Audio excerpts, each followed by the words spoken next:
ہر سال میلاد النبی کے موسم میں درس قرآن کی تقریب میلاد النبی کے جلسے کی صورت میں تبدیل ہو جاتی ہے اور ہم حضور کا ذکر کر کے اپنے قلب و نظر کی تسکین کا ساماں کرتے ہیں، اور یقیناً حضور کا ذکر اہل ایمان کے لیے تسکین کا سبب ہے۔ میں سینکڑوں بار یہ جملہ آپ تک پہنچا چکا ہوں۔ حضرت شیخ مہدی الفاسی مطالع المسرات شرح دلائل الخیرات میں لکھتے ہیں، حضور کا ذکر سن کر جس شخص کے کلیجے ٹھنڈ نہیں پڑتی، اس کے سینے میں دھڑکنے والا دل کسی مومن کا دل ہی نہیں ہے۔ یہ ہو ہی نہیں سکتا کہ حضور کا ذکر ہو اور تسکین نہ پہنچے۔ اہل ایمان حضور کے ذکر سے تسکین پاتے ہیں، اور جو حضور کا ذکر کرے انہیں وہ شخص بھی اچھا لگتا ہے۔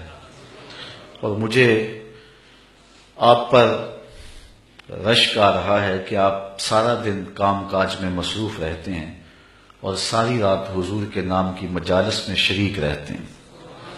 ربیع الاول کا چاند کیا طلوع ہوتا ہے، ذکر رسول کی بہار آ جاتی ہے۔ کوئی گھر، کوئی گلی، کوئی مسجد، کوئی محلہ ایسا نہیں ہوتا جہاں نام محمد کا جھنڈا نہیں لہرا رہا ہوتا۔ فرش پہ تازہ چھیڑ چھاڑ، عرش پہ طرفہ دھوم دھام، کان جدھر لگائیے تیری ہی داستان۔ ہر شے فنا پذیر ہے، اقدار عالیہ برباد ہو رہے، اخلاق حسنہ تباہ ہو رہے، بھائی بھائی کا گلا کاٹ رہا ہے، خون سفید ہو رہے، ہر شے نیچے جا رہی ہے، لیکن ذکر رسول اوپر جا رہا ہے۔ یہ میرے رب کا وعدہ ہے جس کی تکمیل ہو رہی ہے۔ میں نے ان کھلنڈرے نوجوانوں کو بھی دیکھا ہے کہ جو گھر کا کام بھی نہیں کرتے، لیکن میلاد کا موسم ہو ساری رات جھنڈیاں ٹانک رہے ہوتے ہیں۔ یہ اہتمام ہے، یہ اللہ تعالیٰ کے محبوب کی محبت اور حضور علیہ السلام کے پیار کا یہ عالم ہے۔ نخرے باز نوجوانوں کو گلیاں صاف کرتے میں نے دیکھا ہے کہ یہاں حضور کے میلاد کے جلوس نے گزرنا ہے۔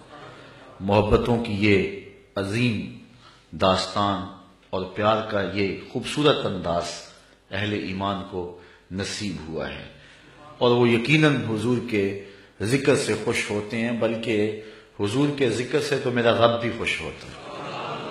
حضرت امیر معاویہ رضی اللہ تعالی عنہ سے مروی ایک روایت ہے جس کو صحاح نے بیان کیا ہے کہ ایک دن آقا تشریف لائے اور صحابہ باہم بیٹھے ہوئے تھے، اور آقا کریم نے فرمایا ما اجلسکم، تمہیں یہاں آج کس شے نے بٹھایا ہوا ہے، کیوں بیٹھے ہوئے؟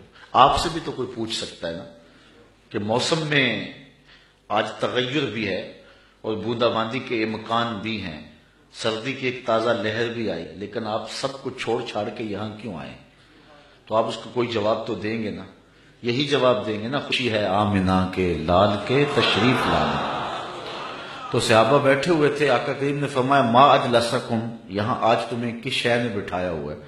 تو انہوں نے عرض کی جلسنا نذکر اللہ و نحمدہ علی ما ہدانا للاسلام ومن علینا بکا، آج ہم اس لیے بیٹھے ہیں کہ اللہ نے آپ کی صورت میں ہمارے اوپر جو احسان کیا ہے اور ہمیں اسلام کی ہدایت ملی ہے، اس پر ہم اللہ کی حمد بیان کرنے اور اس کا ذکر کرنے کے لیے بیٹھے ہیں۔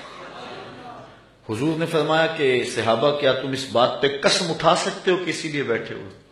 صحابہ نے کہا اللہ کی قسم ہم اس لیے بیٹھے ہو۔ فرمایا میں تم سے جو قسم لی ہے کسی تہمت کی وجہ سے نہیں لی، تمہارے قول کی صداقت پر مجھے کوئی شک نہیں تھا کہ اس کو دور کرنے کے لیے میں نے قسم لی ہو، بلکہ ماجرا کچھ اور تھا۔ میرے پاس ابھی جبریل آئے اور انہوں نے آ کر کہا کہ محبوب آپ کے جو غلام کام کر رہے ہیں اس پر اللہ فرشتوں میں فخر فرما رہا ہے، اس کام پر اللہ فرشتوں میں فخر فرما رہا ہے کہ دیکھو میرے محبوب کے غلام کیا کر رہے ہیں۔ تو حضور اللہ کی تخلیق کے شاہکار ہیں، اور اس پر جب کوئی شکریہ ادا کرے گا تو اللہ راضی ہوگا، اللہ خوش ہوگا۔